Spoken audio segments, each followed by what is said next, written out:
quem ousa descer as próprias trevas descobre que ali também habita a luz. Carl Jung. Você não está preparado para o que está prestes a ouvir, e ainda assim, uma parte de você sabe que precisa escutar. É como se uma porta tivesse sido deixada entreaberta dentro de sua mente, e basta um sopro para que ela se escancare. O que se revela atrás dela não é apenas conhecimento, é revelação, é aquilo que separa a vida antes e a vida depois. Carl Jung dizia que nada é mais assustador do que olhar para dentro de si mesmo, porque ali não encontramos apenas luz e conforto, mas também abismos que não ousamos nomear. Ainda assim, se fecharmos os olhos para esses abismos, eles não desaparecem. Permanecem ali, crescendo em silêncio, moldando nossos gestos, nossas escolhas e até mesmo nossas derrotas. A verdade é que vivemos cercados de máscaras. Desde o momento em que acordamos até o instante em que adormecemos, estamos encenando papéis, representando personagens que nos foram entregues pela família, pela sociedade, pela cultura. É como se tivéssemos sido convocados a atuar num teatro cujas regras desconhecemos, mas cuja peça já estava escrita muito antes de nascermos. Você já se perguntou por que age como age?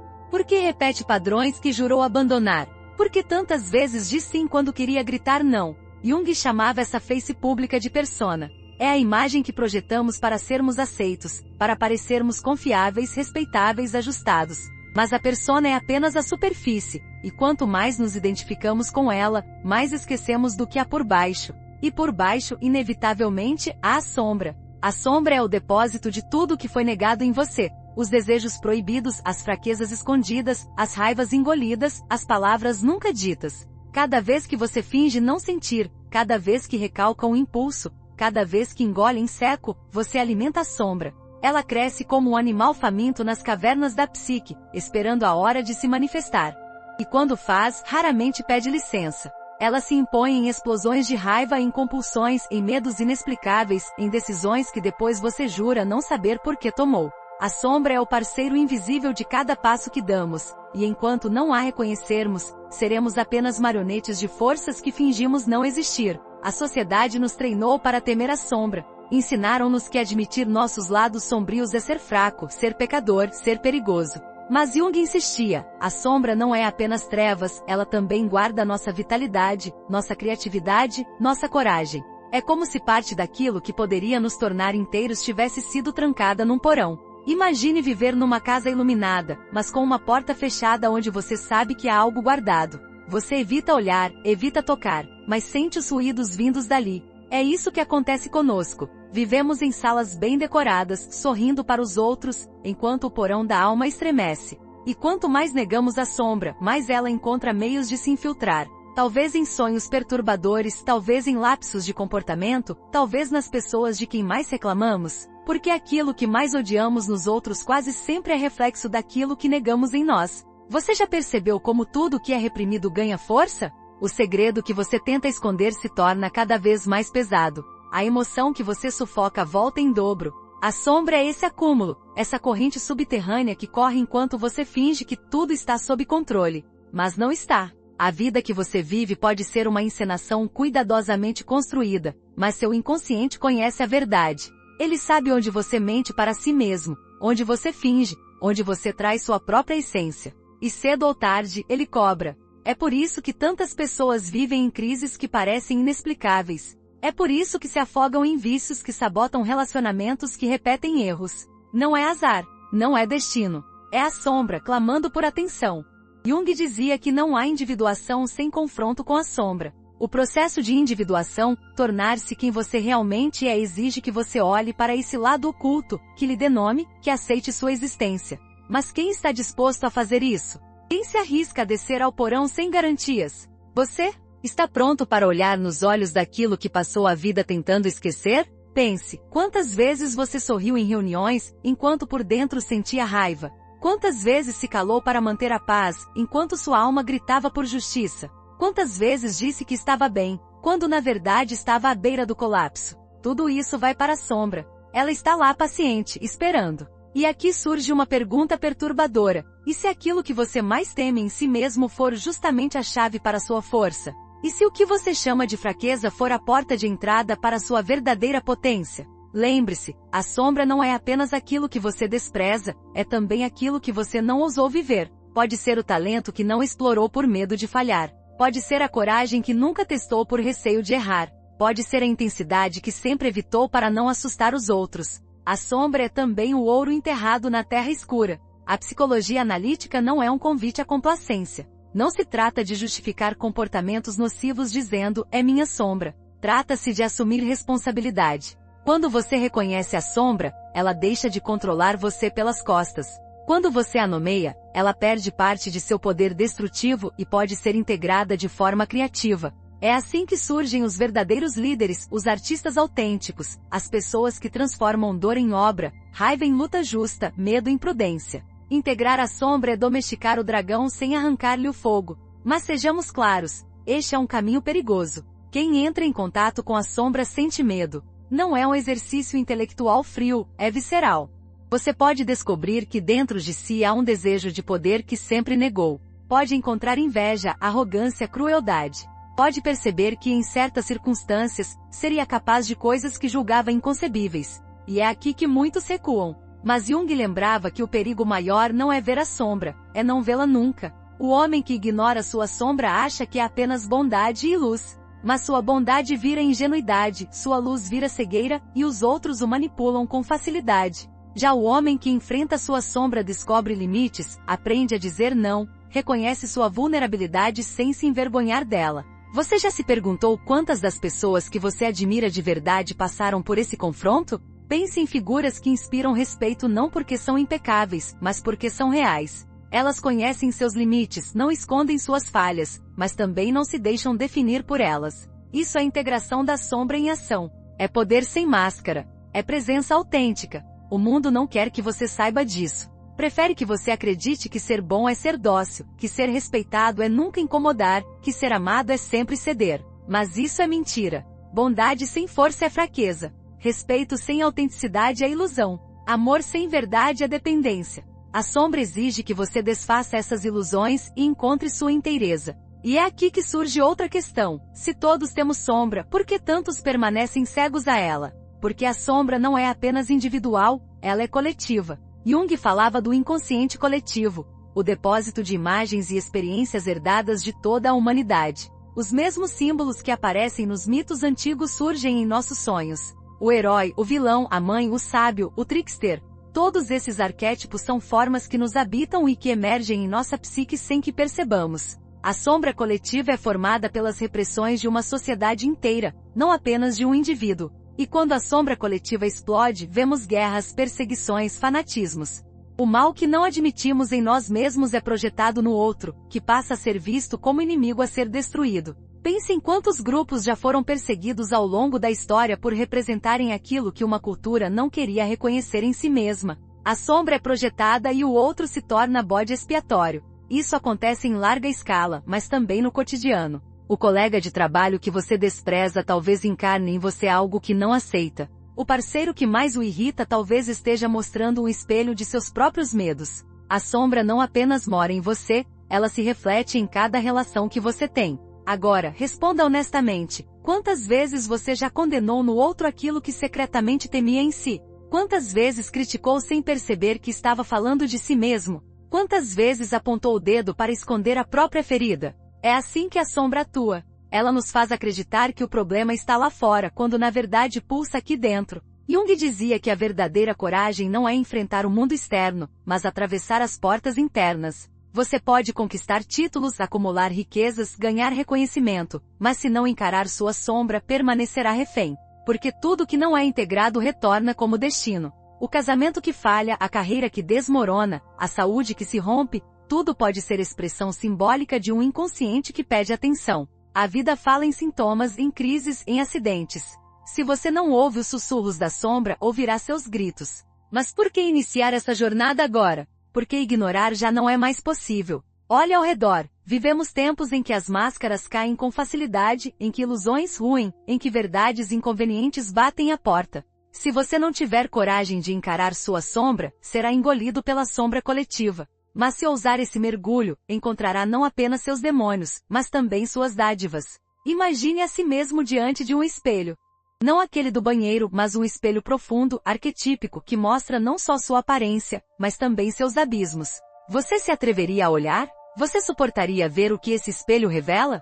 E mais importante, o que faria com esse conhecimento? Porque a sombra não pede apenas reconhecimento, pede ação. Integrar a sombra é transformar dor em consciência, impulso em energia criativa, medo em força protetora. Talvez você se pergunte, e se eu não conseguir? Essa é a pergunta de todos os que se aproximam da fronteira. E Jung responderia, você não precisa destruir sua sombra, não precisa vencê-la, precisa dialogar com ela. Precisa aprender a conviver, a reconhecer quando ela fala, a dar-lhe espaço simbólico para não se impor de forma destrutiva. É isso que os rituais antigos faziam, davam forma à sombra, encenavam-na, davam-lhe voz. Nossa sociedade perdeu esses rituais, e por isso a sombra encontra outras saídas. Mas você pode criar seus próprios rituais de consciência. Pode escrever, pode sonhar, pode falar. O importante é que ela não seja negada. E se você aceitar esse convite, se ousar olhar para o porão de sua psique, descobrirá algo surpreendente. Descobrirá que a sombra não é apenas escuridão, é também o útero da luz. Porque é ali que estão guardadas as sementes do que você ainda pode se tornar. É ali que mora a energia que pode transformar sua vida. É ali que repousa o poder que não é falso, que não depende da aprovação externa, mas que nasce de dentro. Agora eu lhe pergunto, você está disposto a abrir essa porta? Porque o próximo passo é inevitável. Uma vez que a sombra é reconhecida, você começa a perceber que não age sozinho. Há forças dentro de você mais antigas do que sua história pessoal. Há imagens que pertencem não apenas à sua vida, mas à vida da humanidade inteira. Elas são os arquétipos. São eles que moldam nossos desejos, nossos medos, nossas narrativas. E quando despertam, movem multidões. Você está pronto para entender por que a razão nunca vence a emoção? Está pronto para conhecer o inconsciente coletivo e os arquétipos que nos guiam desde tempos imemoriais? Então prepare-se, porque a porta que se abre agora não dá apenas para o seu porão pessoal, mas para o templo ancestral da humanidade inteira. Você já percebeu como a maior parte das decisões que você tomou na vida não nasceram de cálculos racionais, mas de um impulso que surgiu de dentro, muitas vezes sem explicação? Pense nos momentos em que escolheu um relacionamento, um emprego, uma mudança de cidade. Talvez tenha feito listas de prós e contras, talvez tenha conversado com amigos, mas no fim, o que pesou não foi o argumento lógico, foi uma sensação, uma força invisível que o empurrou em determinada direção. Essa força é o inconsciente, e Jung sabia que ele move o homem muito mais do que sua razão admite. Não somos máquinas de raciocínio. Somos seres atravessados por símbolos, imagens e emoções que pertencem não apenas a nós, mas a toda a humanidade. Jung chamou esse território de inconsciente coletivo. O inconsciente coletivo não é apenas uma teoria distante. Ele se manifesta todos os dias na forma de sonhos, impulsos, medos que parecem não ter origem clara. Quando você sonha que está caindo, não é só sua história pessoal em jogo, é um símbolo ancestral da perda de controle, vivido por incontáveis gerações. Quando sonha que está nu em público, não é apenas sua vergonha individual, é o arquétipo da exposição e da vulnerabilidade que assombra a humanidade desde o início dos tempos. O inconsciente coletivo é a biblioteca invisível onde todos os seres humanos bebem, mesmo sem perceber. E é por isso que símbolos universais aparecem em culturas separadas por oceanos e séculos. A mãe que nutre, o herói que enfrenta monstros, o velho sábio que aconselha, o trickster que engana. Não copiamos uns aos outros apenas, somos movidos por imagens eternas que vivem dentro de nós. Veja como isso se mostra no cotidiano. Você conhece alguém novo e sem explicação, sente confiança imediata, como se já conhecesse aquela pessoa. O que está acontecendo não é magia, é o encontro com um arquétipo projetado. Talvez aquela pessoa desperte em você a imagem do cuidador, da mãe, do protetor. Do mesmo modo, há pessoas que despertam desconfiança imediata, mesmo sem nunca terem feito nada contra você.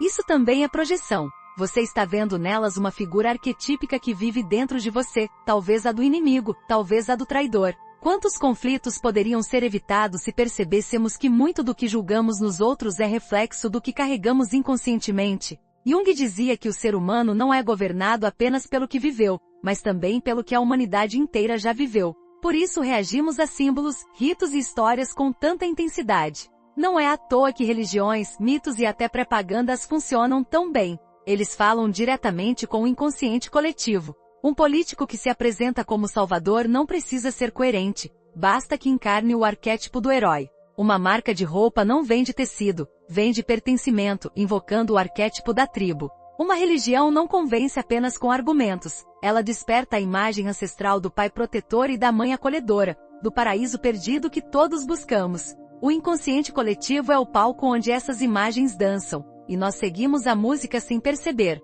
Talvez você se lembre de uma situação em que alguém lhe contou uma história simples, mas ela o emocionou profundamente. Não era apenas aquela narrativa específica, era o eco de algo muito maior. Histórias de superação nos tocam porque ressoam com o arquétipo do herói. Tragédias de traição mexem conosco porque despertam o arquétipo da sombra, da deslealdade que sempre tememos. É como se cada evento individual fosse uma porta de acesso a uma energia milenar.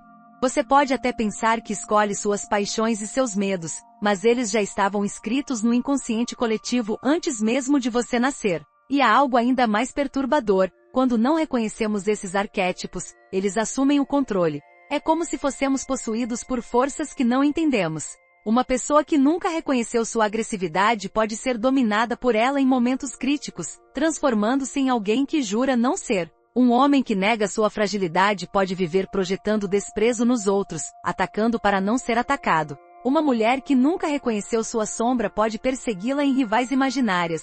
O arquétipo não vivido não desaparece, apenas encontra outro modo de se manifestar. E quando faz, vem como compulsão, como destino, como aquilo que insistimos em chamar de azar. O inconsciente coletivo não é inimigo. Ele é o reservatório de toda a experiência humana. Ali estão as raízes da nossa espiritualidade, da nossa criatividade, da nossa intuição. Mas é também ali que vivem os monstros que tentamos ignorar. Jung comparava esse encontro com os arquétipos ao contato com deuses antigos. Eles podem inspirar e guiar, mas também podem devorar se não forem respeitados. Quantas pessoas não foram destruídas por obsessões que pareciam maiores do que elas? Quantos líderes se perderam na ilusão de serem salvadores absolutos? Quantos casais naufragaram porque esperavam do outro o papel de mãe, pai, herói, sem perceber que ninguém pode sustentar sozinho um arquétipo inteiro? Se você observar sua vida com atenção, verá esses padrões em ação. Quando se apaixona, não vê apenas a pessoa real, vê também a imagem do amante, do protetor ou da musa.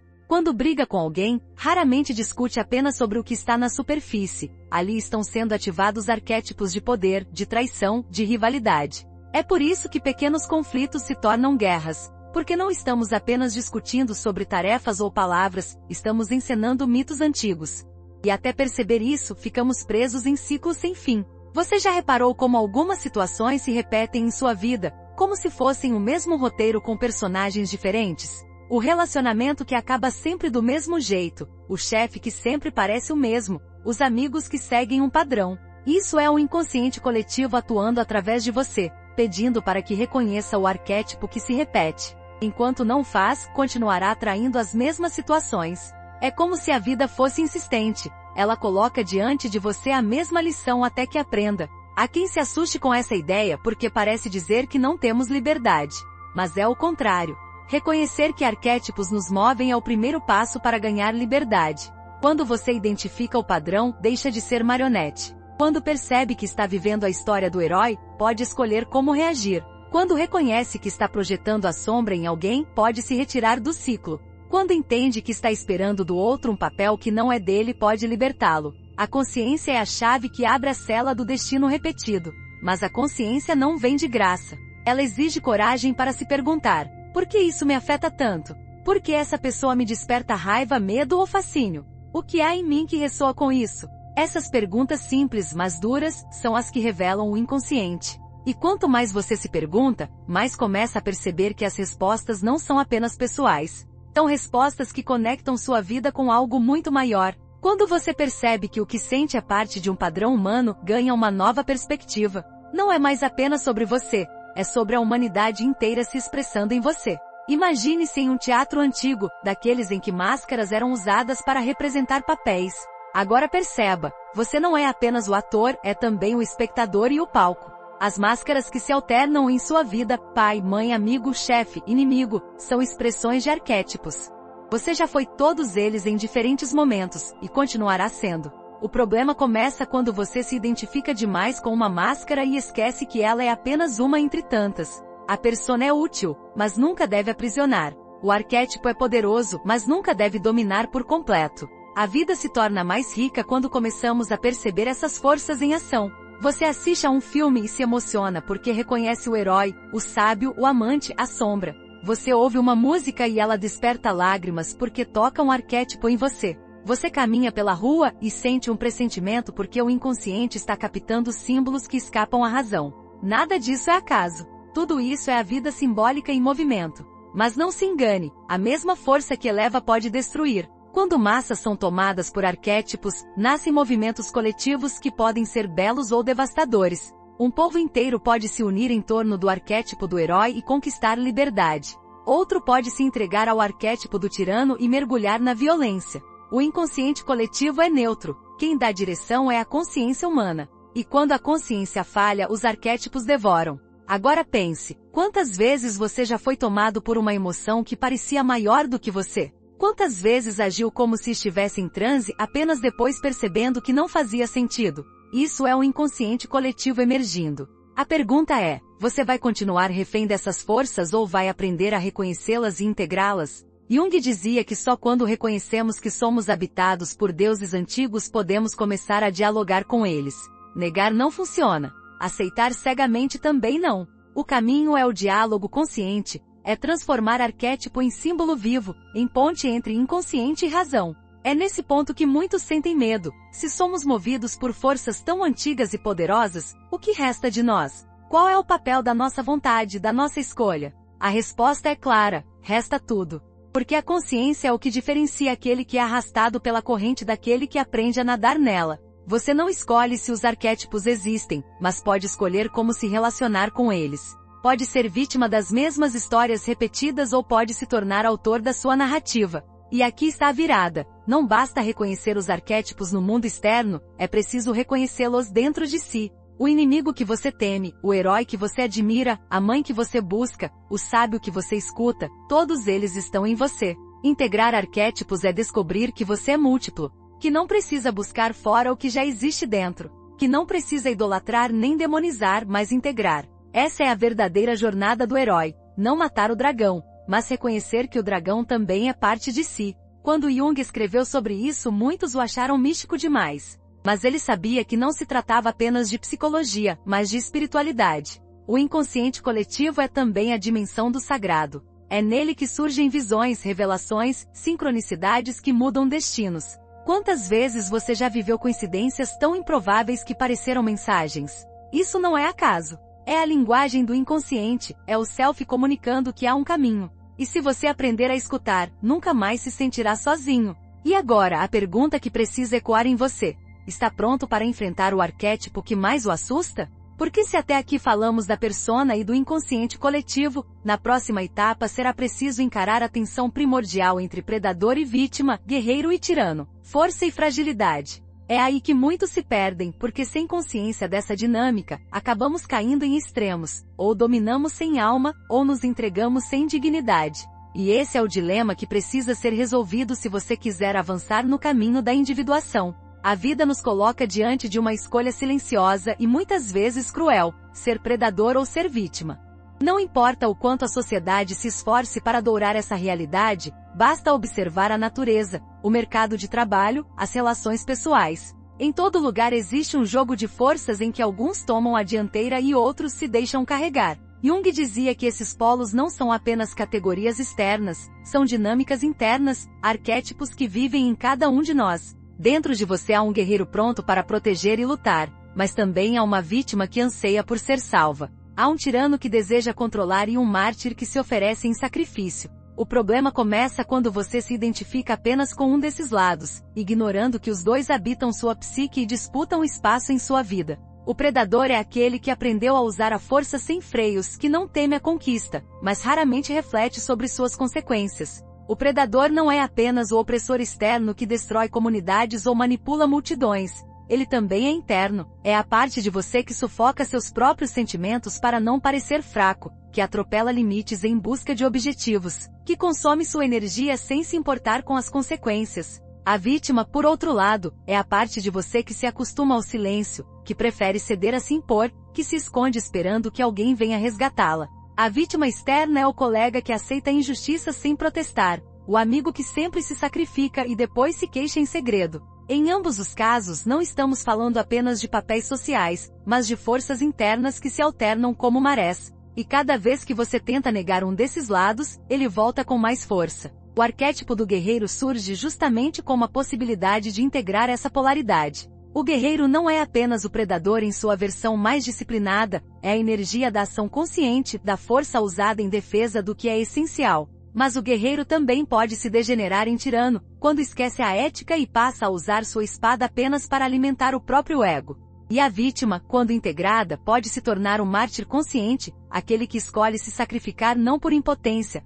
mas por amor ou por sentido. A diferença entre um mártir lúcido e uma vítima resignada é a consciência. O primeiro escolhe, o segundo apenas suporta. Já pensou quantas vezes você se colocou na posição de vítima sem perceber que estava, na verdade, alimentando um tirano dentro de si? Quantas vezes você confundiu coragem com violência? Quantas vezes acreditou que ceder era bondade, quando na verdade era medo de se posicionar? Até que ponto você já percebeu que o predador e a vítima não estão fora de você, mas dentro, duelando a cada escolha? Essas perguntas podem incomodar, mas são necessárias porque sem elas continuamos projetando nos outros aquilo que precisamos enfrentar em nós mesmos. A maior armadilha está justamente na projeção. Você pode passar a vida inteira culpando chefes, governos, parceiros, amigos, sempre acreditando que são eles os predadores que o esmagam. Ou pode viver se justificando, dizendo que foi obrigado a agir de forma dura, sempre porque o mundo é cruel. Mas enquanto não reconhecer que essas figuras externas são espelhos, continuará refém. O verdadeiro predador que ameaça sua vida pode ser a parte sua que não sabe parar, que o esgota até a exaustão. A verdadeira vítima que paralisa suas escolhas pode ser a parte sua que tem medo de assumir responsabilidade, que prefere esperar pela aprovação dos outros. Jung insistia, a psique externa é reflexo da psique interna. Os inimigos que enfrentamos lá fora são metáforas dos inimigos que habitam nossa alma. E se o verdadeiro tirano não for o outro, mas sua própria voz interior, aquela que nunca o deixa descansar, que cobra mais e mais, que exige perfeição sem jamais reconhecer seu esforço? E se a verdadeira vítima não for quem o magoa, mas a parte sua que aceita viver em silêncio, guardando rancor e fingindo submissão? Nesse caso, quem deve ser combatido?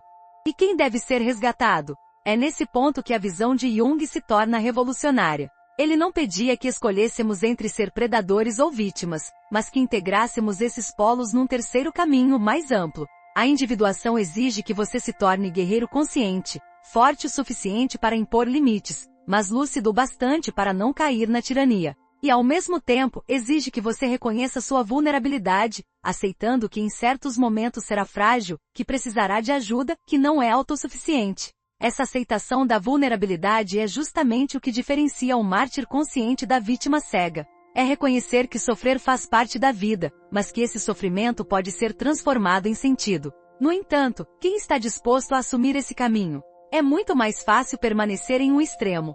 O tirano não precisa pensar, basta impor. A vítima não precisa decidir, basta ceder. O guerreiro consciente, por outro lado, precisa estar atento a cada movimento, precisa refletir, precisa sustentar a tensão entre opostos.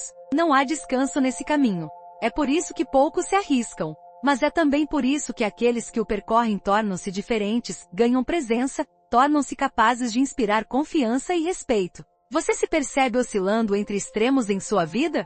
Ora se impondo de forma agressiva, ora se calando de forma covarde? Quantas vezes se arrependeu por ter sido duro demais, e quantas vezes se arrependeu por não ter se imposto? Essas memórias são rastros da oscilação entre predador e vítima, que só se resolve quando o guerreiro desperta. A história humana está repleta de exemplos de como essa oscilação molda destinos. Povos inteiros foram massacrados porque permaneceram na posição de vítimas, esperando por um salvador. Outros dominaram o mundo temporariamente porque encarnaram o tirano, mas sucumbiram ao próprio excesso. Apenas raros líderes souberam equilibrar coragem e compaixão, força e vulnerabilidade. Esses são lembrados como guerreiros de espírito, e não apenas como conquistadores.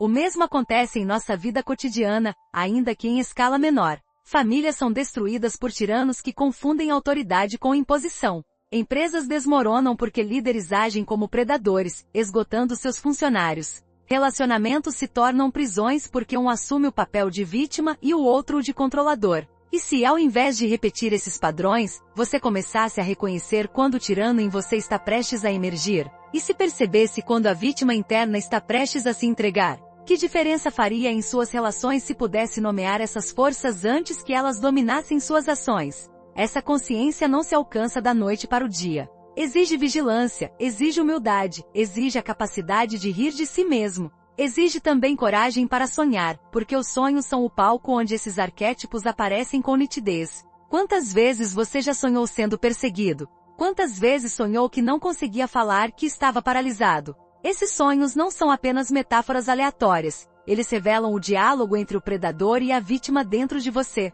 O perseguidor é sua sombra, é o lado que você evita. A paralisia é a voz da vítima que teme se manifestar. Observar os sonhos é uma forma de conversar com esses personagens internos.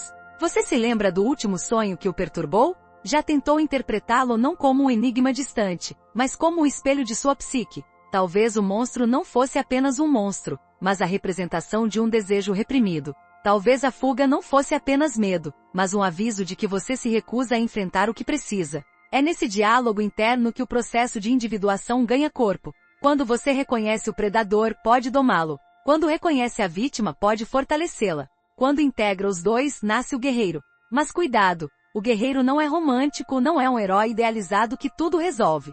Ele é humano, erra, sente medo, mas escolhe agir com consciência. O guerreiro sabe que sua espada pode ferir, mas também pode proteger, e por isso a empunha com responsabilidade.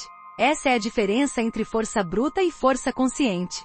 Você já se perguntou quantas vezes usou sua força para proteger em vez de ferir? Quantas vezes calou sua voz por medo, e depois percebeu que isso custou caro demais? Quantas vezes confundiu submissão com amor, tirania com respeito? Essas perguntas são as que o aproximam do despertar do guerreiro. O suspense maior é este: não existe garantia de que você nunca cairá em extremos novamente. Mesmo os mais conscientes oscilam. A questão não é evitar a oscilação, mas aprender a reconhecê-la rapidamente e retornar ao centro. É como caminhar numa corda bamba. Você vai pender para um lado, depois para o outro, mas com treino aprende a se equilibrar. Essa corda é sua vida, e o abismo de cada lado é a sombra de predador e vítima. No fundo, todos sabemos o que significa ser devorados por esses arquétipos. A vítima se sente impotente, amarga, ressentida. O predador se sente vazio, paranoico, sempre temendo perder o que conquistou. O guerreiro, por sua vez, não busca perfeição nem invulnerabilidade, busca sentido.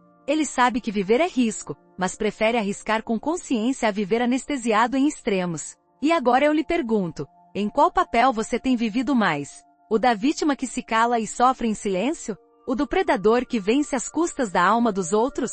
Ou já começou a despertar o guerreiro que integra força e vulnerabilidade? A resposta não é apenas intelectual, ela está escrita nas suas escolhas, nas suas relações, nos seus fracassos e vitórias. Quando Jung dizia que quem olha para fora sonha, quem olha para dentro desperta, ele se referia a esse movimento. Sonhamos com heróis, com monstros, com salvadores. Mas quando olhamos para dentro, percebemos que todos eles já estão em nós. O despertar é reconhecer que não precisamos mais projetar esses papéis, podemos integrá-los. E isso muda tudo. Agora que você começa a vislumbrar essa integração, surge a próxima pergunta inevitável.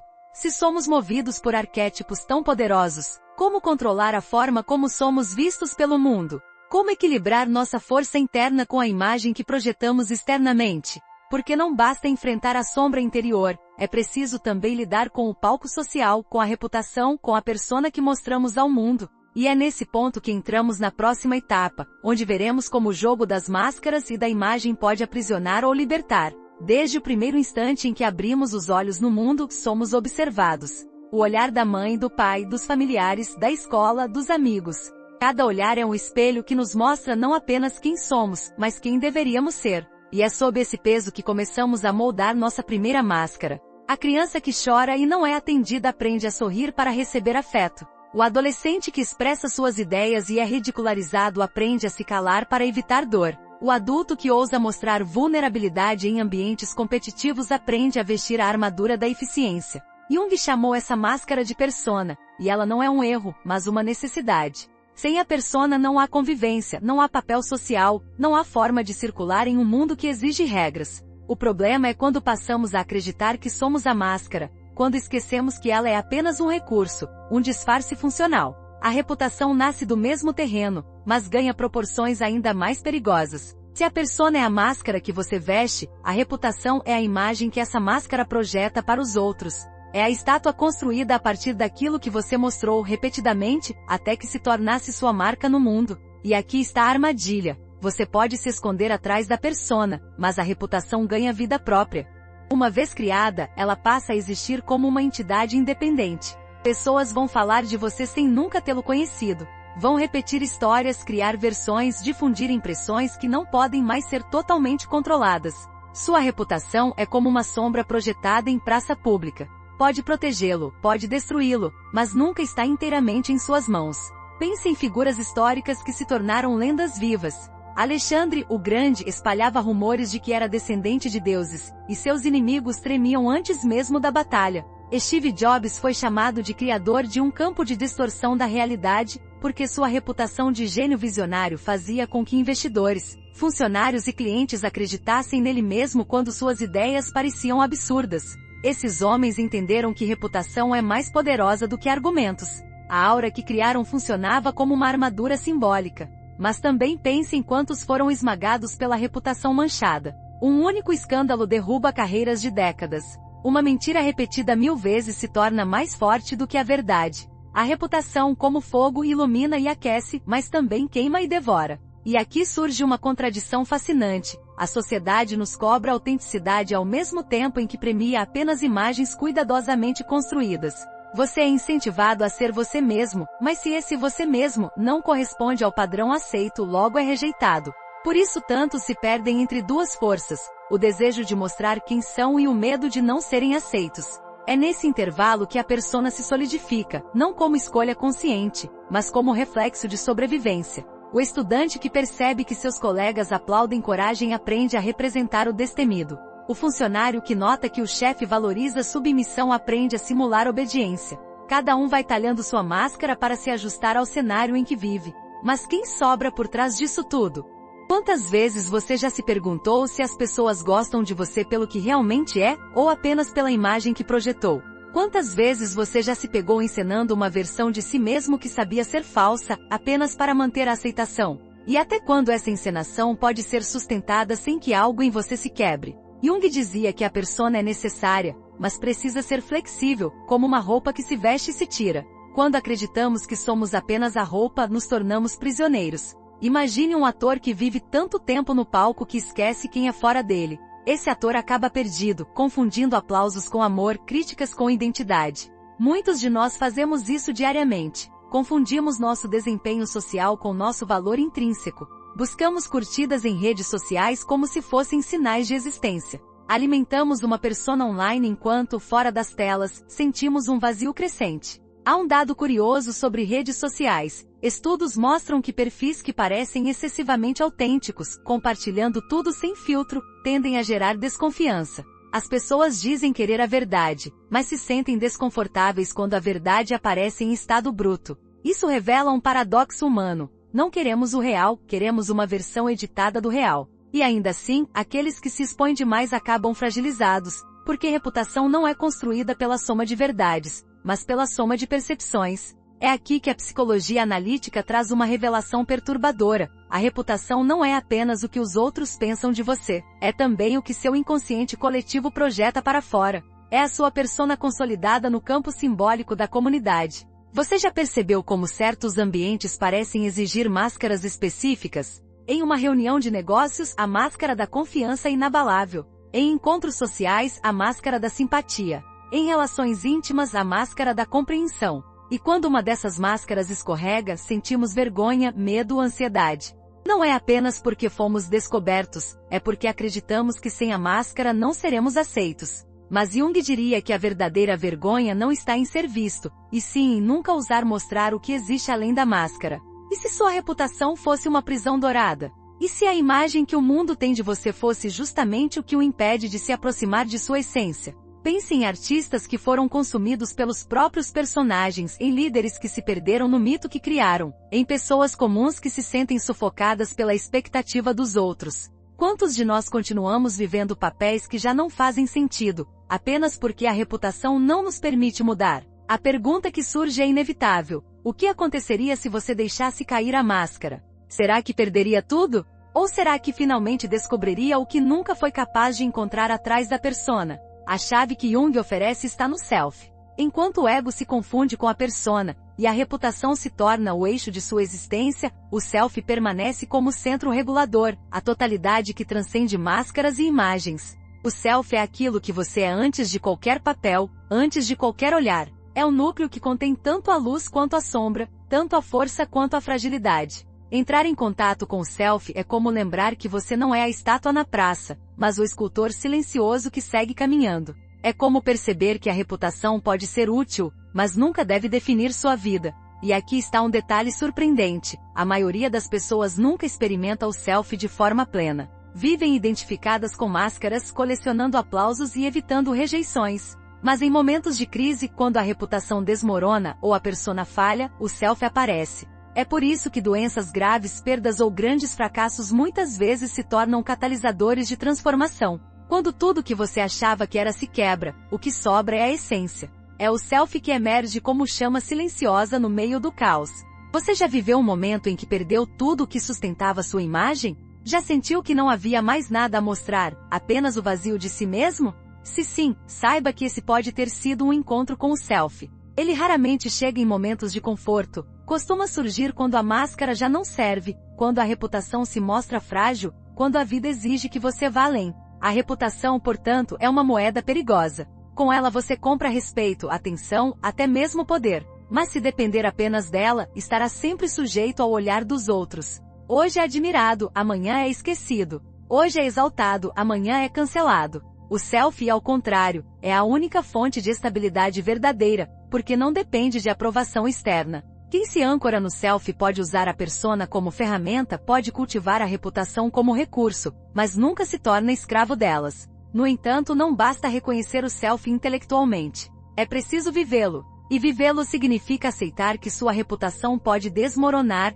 que sua máscara pode rachar, que sua imagem pode ser questionada. É ter coragem de não se confundir com nada disso. É arriscar ser visto em sua inteireza, sabendo que alguns se afastarão, mas outros se aproximarão com autenticidade. Agora imagine, se amanhã sua reputação fosse destruída, quem sobraria? Você sobreviveria sem a máscara? Você teria forças para se reconstruir a partir do self? Essas são perguntas que não podem ser respondidas com pressa, mas que precisam ser feitas, porque um dia a vida se encarregará de fazê-las por você. E é justamente nesse ponto que a narrativa ganha uma virada inevitável. Não basta compreender a persona, nem enxergar a armadilha da reputação. O próximo passo é mais profundo: preparar-se para o confronto constante, para o campo de batalha invisível em que todos os dias sua psique é testada. Porque não há como evitar o conflito, ele é parte da existência. A questão é, você estará pronto quando ele chegar? Não há como escapar da guerra. Ela pode não estar estampada em bandeiras ou tiros,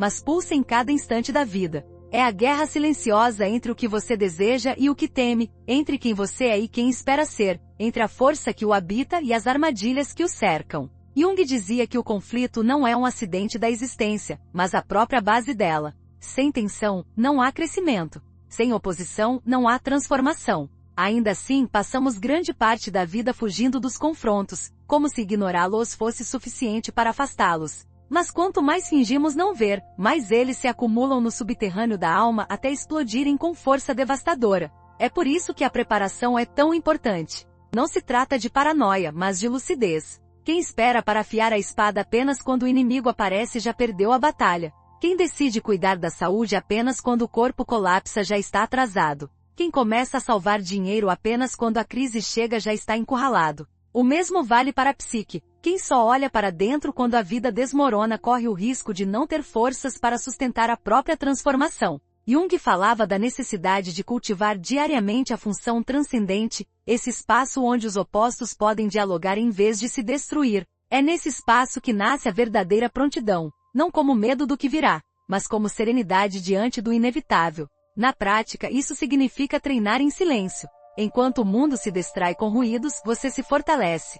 Enquanto os outros buscam atalhos fáceis, você constrói bases sólidas. É o guerreiro que afia a lâmina todas as manhãs, mesmo quando o horizonte parece tranquilo. É o estudante que continua aprendendo quando ninguém mais presta atenção. É o homem ou a mulher que se exercitam, economizam, escrevem, meditam, cultivam relações sinceras, sem esperar urgência. Esse preparo invisível é o que separa os que caem no primeiro impacto dos que permanecem firmes quando a tempestade chega.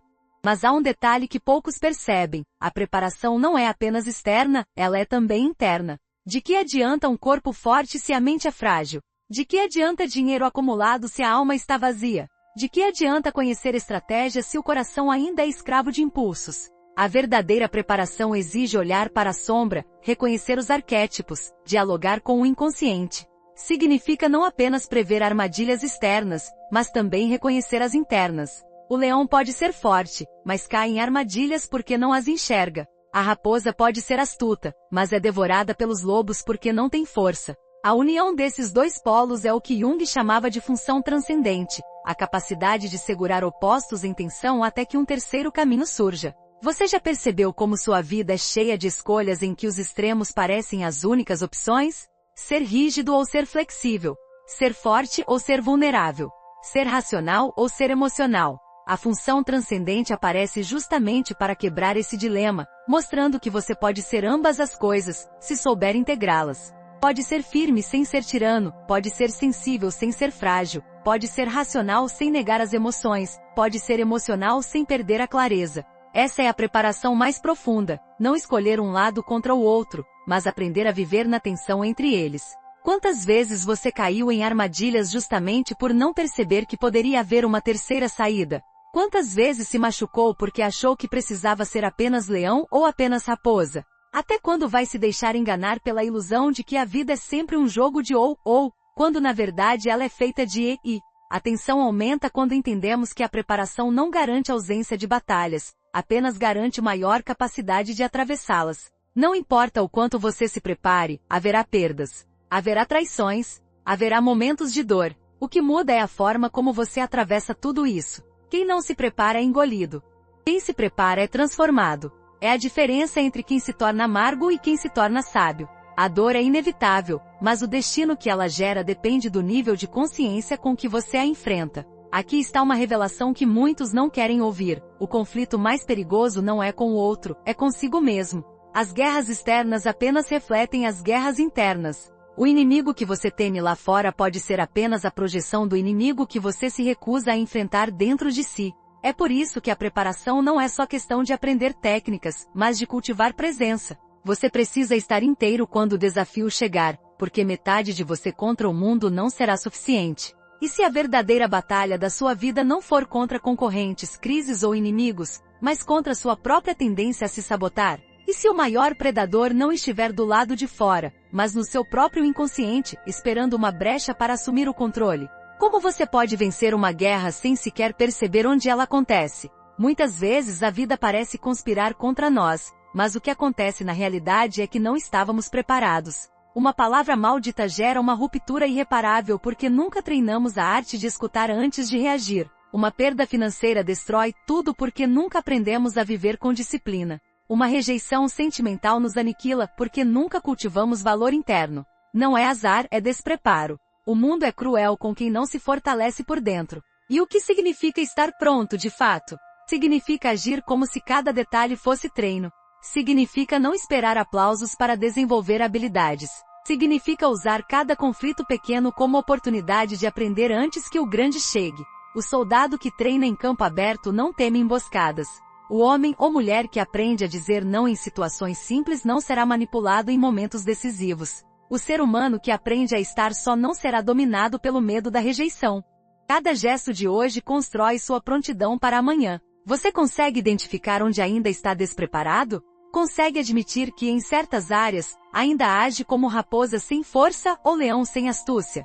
O que aconteceria se o inimigo surgisse agora em sua vida no ponto mais vulnerável? É nesse ponto que a narrativa ganha tensão máxima. Porque todos, sem exceção, terão de enfrentar a batalha que não pode ser adiada. A vida coloca cada um diante de situações em que não há como fugir. Uma doença inesperada, uma perda irreparável, um erro público. Não importa quanto você queira evitar, um dia o campo de guerra se abre. E nesse dia, tudo que você fez ou deixou de fazer será revelado.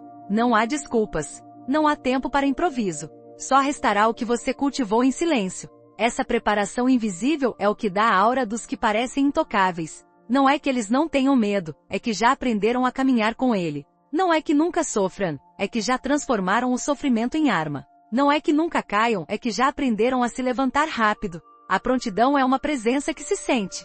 É por isso que pessoas assim raramente precisam lutar. A própria energia que emanam já dissuade os predadores.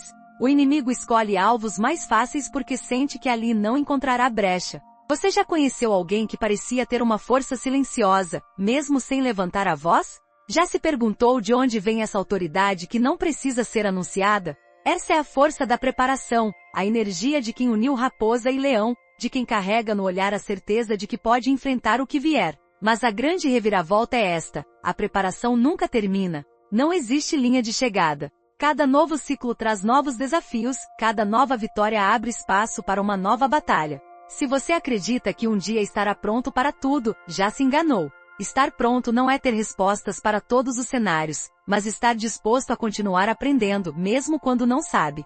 O verdadeiro guerreiro nunca guarda a espada, apenas aprende a carregá-la com mais leveza. E agora, diante desse horizonte, a pergunta final desta parte se impõe. O que você está disposto a fazer em silêncio, quando ninguém o vê, para se preparar para o inevitável? O que vai treinar hoje que o sustentará amanhã? O quanto de sua vida você ainda deixa ao acaso, esperando que a sorte resolva? A resposta a essas perguntas definirá não apenas como você atravessa o presente, mas se sobreviverá ao futuro.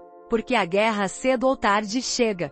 E quando chegar, apenas os que se prepararam terão chance de atravessá-la inteiros. E é justamente nesse limiar que se abre a última porta. Porque mesmo com força, astúcia e preparação, a vida ainda guarda sua revelação mais dura. A verdade é que a própria noção de honestidade, lealdade e moralidade pode ser apenas outra máscara. O mundo não é regido por narrativas simples. A etapa final exigirá olhar para o fio ético que sustenta nossas escolhas, para a linha tênue entre verdade e engano, entre poder e alma. E é isso que nos espera no desfecho. Chegamos ao ponto em que não há mais como voltar atrás. Você já percorreu as camadas da persona, já encarou a sombra, já reconheceu os arquétipos que moldam suas escolhas, já viu a força e a fragilidade do predador e da vítima, já refletiu sobre o peso da reputação e a necessidade de preparação. Agora resta apenas o silêncio da pergunta final. O que fazer com tudo isso? Porque conhecimento sem aplicação é apenas mais uma forma de fuga, e não transformação. Jung dizia que o maior risco da psicologia era virar um discurso intelectual, quando na verdade deveria ser uma prática de vida. O inconsciente não se satisfaz com conceitos. Ele exige experiência, exige coragem de colocar em ação aquilo que se descobriu. O primeiro passo para aplicar esses conceitos é simples, mas profundamente desafiador: olhar para si mesmo com honestidade radical. Não a honestidade que serve para justificar erros ou se culpar sem fim, mas a honestidade que ilumina a escuridão e revela o que precisa ser enfrentado. Pergunte a si mesmo todos os dias em silêncio: qual máscara estou usando agora? Qual sombra estou evitando? Em qual arquétipo estou aprisionado? Essa prática diária não exige horas de reflexão, mas exige constância. Bastam alguns minutos de atenção verdadeira para perceber que muito do que fazemos é reação automática. E é justamente nesse momento de percepção que nasce a liberdade. A segunda aplicação prática é o exercício do diálogo com a sombra. Não adianta tentar bani-la ou fingir que não existe. Ela sempre estará lá. Mas é possível criar espaços simbólicos para que ela se manifeste de forma segura. Escreva sobre seus impulsos mais secretos sem censura, apenas para se ouvir. Desenhe seus medos. Dê nomes às emoções que o perseguem.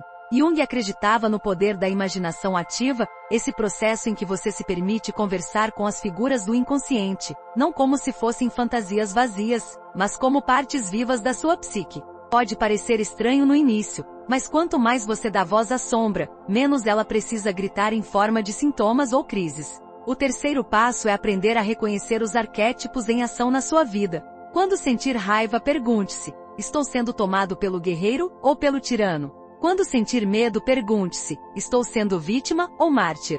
Quando desejar poder, questione: estou encarnando o rei justo ou o predador inconsciente? Esses questionamentos não anulam a emoção, mas ajudam a dar-lhe forma. E quando uma emoção ganha forma simbólica, ela pode ser transformada. Esse é o poder da consciência: converter forças cegas em energia criativa. O quarto passo é aprender a usar a persona e a reputação como ferramentas, e não como prisões. Não se trata de abandonar as máscaras, mas de usá-las de forma consciente. Você pode vestir a máscara da confiança em uma reunião sem se confundir com ela. Pode usar a máscara da leveza em um encontro social sem se reduzir a ela. O erro está em acreditar que essas máscaras definem seu valor. O valor verdadeiro nasce do self, do núcleo que continua existindo quando todas as máscaras caem.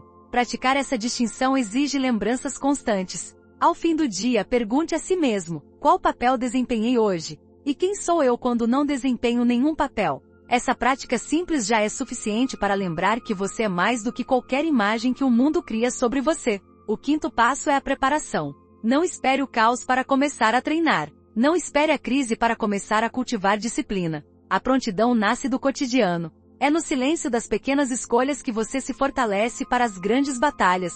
Exercite sua mente com leituras que o desafiem. Exercite seu corpo com constância. Exercite seu espírito com silêncio, oração ou meditação conforme sua fé. Exercite sua alma escrevendo, criando, dialogando com seus sonhos. Cada gesto é uma forma de afiar sua espada antes que a guerra comece. O sexto passo é compreender que a vida é conflito constante, e que não há como eliminá-lo. Mas há como escolher o modo como você entra em cada batalha. Você pode entrar como vítima, reclamando e esperando que alguém o salve. Pode entrar como predador, tentando dominar tudo à força. Ou pode entrar como guerreiro consciente, preparado para agir com firmeza e compaixão ao mesmo tempo. O guerreiro consciente não busca evitar o conflito, mas atravessá-lo de forma a se transformar e transformar os que estão à sua volta. Essa escolha está sempre em suas mãos, a cada momento. E por fim, o sétimo passo é lembrar que tudo isso só faz sentido se for colocado em prática em sua vida real, nas suas relações, nas suas escolhas concretas. Não se trata de se tornar um ideal inatingível, mas de dar passos pequenos e consistentes. Reconhecer a sombra em uma discussão. Escolher usar a máscara de forma consciente em uma situação difícil. Treinar a paciência quando a raiva surge. Criar espaço para o silêncio em meio ao barulho. Cada pequena decisão é um ato de individuação, é um avanço no processo de se tornar quem você realmente é. Você já percebeu que a vida está sempre oferecendo oportunidades de praticar? A fila que demora, o chefe que exige demais, o amigo que decepciona, o familiar que provoca a perda inesperada. Tudo isso pode ser interpretado como azar ou injustiça, mas também pode ser visto como campo de treino da alma. Cada situação difícil é uma chance de aplicar os conceitos que você conheceu aqui. A vida não espera que você seja perfeito, mas exige que você esteja disposto a aprender. E se a maior transformação que você pode fazer agora não for mudar tudo de uma vez, mas começar pequeno? E se bastasse hoje admitir o medo, amanhã impor um limite, depois de amanhã reconhecer uma projeção? O processo de individuação não é uma corrida, é uma jornada. E cada passo importa. Agora, imagine sua vida daqui a alguns anos se decidir aplicar isso com seriedade. Imagine-se mais consciente de suas máscaras, mais dono de suas escolhas, mais inteiro em suas relações. Imagine viver sem medo de perder reputação porque já sabe que seu valor não depende dela. Imagine não fugir da sombra, mas dialogar com ela. Imagine olhar para trás e perceber que as batalhas que antes o destruíam agora são apenas marcos da sua força. Isso não é uma fantasia distante, é o resultado natural de quem pratica diariamente o autoconhecimento com coragem e constância. E aqui neste momento, deixo-lhe uma última reflexão. Você já viu o suficiente para saber que não pode mais voltar a viver como antes. Uma vez que os olhos se abrem para a sombra, para os arquétipos, para o inconsciente coletivo, não há como fechá-los novamente. A questão não é mais se você sabe, porque agora sabe.